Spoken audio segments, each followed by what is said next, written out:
Hello, this is day 5 of the gluten-free sourdough starter.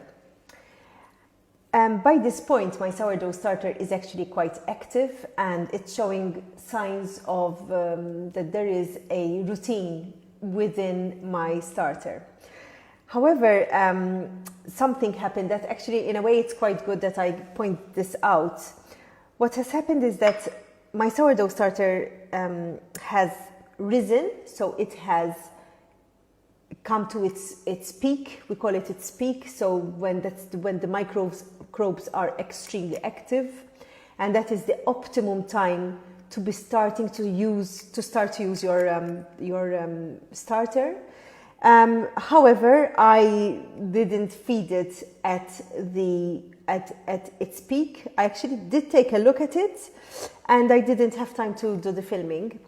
And so I kind of left it because as I said, I want to make sure that this filming is as authentic as possible.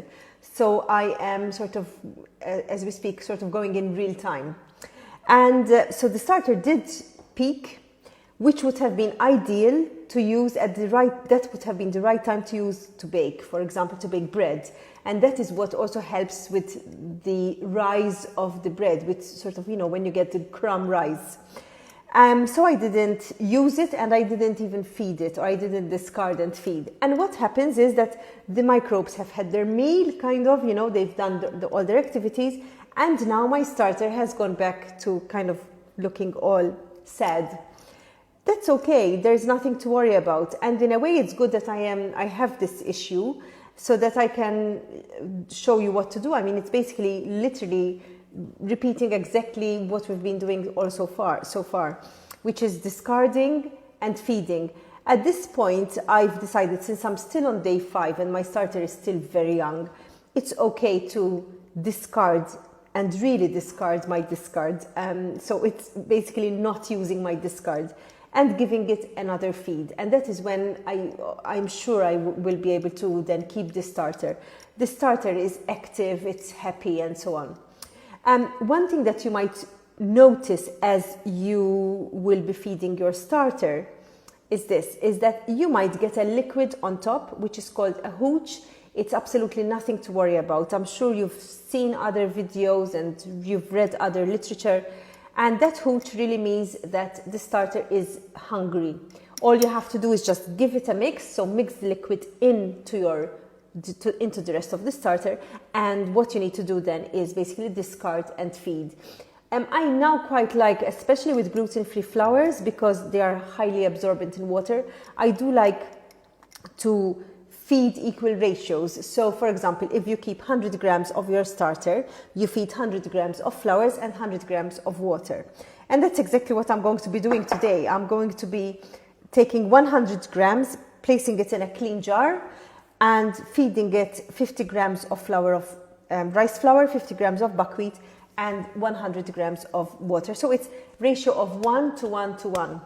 In wheat flours, it can be a little bit different, such as that, for example, when we're dealing with wheat flours, we can have what's called a stiff starter. But that's only because our flours are less absorbent. Wheat flours are less absorbent. When we're dealing with gluten-free flours, they're highly absorbent. For example, if you're using coconut flour is even more absorbent. So it really needs even more water. So, one has to really look at what flours you're using, really think about the composition of the flours. It's very, very important. And one thing that I would really like to just have a quick discussion about is this, that let's say you want to change your starter. So I've been using buckwheat and rice flour all along, and I would like to get my starter to be more based, let's say, on rice flour. So for example, let's say I'm doing a soft sandwich bread, so I would like to create a rice flour starter. What I would do is I would take, let's say, 50 grams from my active starter, place it in a jar, and add 50 grams of white rice flour to 50 grams of water. And you train your starter over the next 3 or 4 days, feed it and discard that flour, the rice flour, let's say. And so in this way, you train your new starter to become a rice-based starter. If, let's say, you want a sorghum flour starter, then what you would do is you would do the same. Your starter is basically the mother. So you would take an amount from your active starter and feed it with the flour that you want your starter to become. So what I'm trying to say is this, that starters are incredibly versatile. They can adapt very easily. You can even start a wheat sourdough starter from your gluten-free sourdough starter. So I've done this a lot with my clients when some of them were not really exactly fully gluten intolerant. They could eat both wheat and non-gluten. And so what they did is they took, for example, 50 grams of gluten-free sourdough starter and fed the starter with wheat flour and water. So what we're doing is this, we're actually taking a dollop of our active microbes. It's where microbes are active. We're taking that and training those microbes to become something else. So from fermentation, we can adapt. It's like creating a chain of events. And in a way, it's really wonderful when you think about it. The one thing that I suggest is not to start a wheat sourdough starter and make it into a gluten-free sourdough starter. That's only because a gluten-free sourdough starter is not then considered to be a fully gluten-free sourdough starter. A gluten-free sourdough starter should be started from gluten-free flours, and you need to keep that gluten-free strain all along. Also because of intolerances and also because of microbe strains and so on. So it's, I think, very, very important to keep the gluten-free sourdough starters kind of more clinical, maybe, in a way.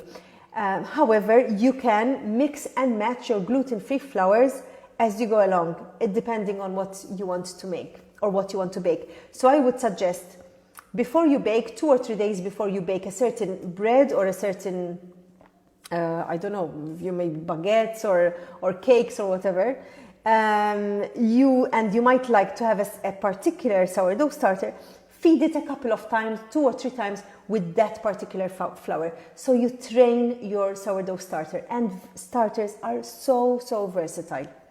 Okay, so what I'll be doing today is I'll be taking 100 grams of my kind of limp looking sourdough starter, because, as I said, I did not feed it on time.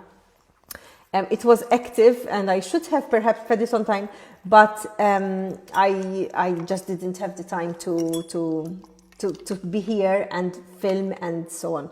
So I'll be taking 100 grams of my sourdough starter, and I know it will activate itself overnight, over the next 10 hours or so. And then in the morning, I'll find it active again. So I have, okay, that's 100 grams. And I will add here 50 grams of brown rice, I'm getting confused. 50 grams of white rice flour, not brown. I'm doing white. I've chosen to do white rice flour. So that's 50 grams. I'm losing a little bit, but it's okay. And I also do quite like the jar that is a clear jar, and also that's a tall jar, only because the starter has somewhere to go up, to rise. If it's a wide bowl, the starter will not rise as much. So it's actually quite nice to have a longish jar. And I'll add 50 grams of my buckwheat flour. This is the base of my starter. So that's 100 grams of flour, 100 grams of sourdough starter, and to this I'll be adding 100 grams of water that has been filtered, only so that it doesn't kill any microbes. So it's better to keep it. Good, so there we are. And then mix it really, really well. And that's basically the procedure of getting a sourdough starter really active and moving along. So from this point on, really, that's what I'll be doing. Just feeding, discarding, feeding. But from now on, I'll be keeping that discard. The discard, I will keep it in a jar, and one of the questions that I get a lot is, should I have a separate jar for each discard? And it's absolutely not the case.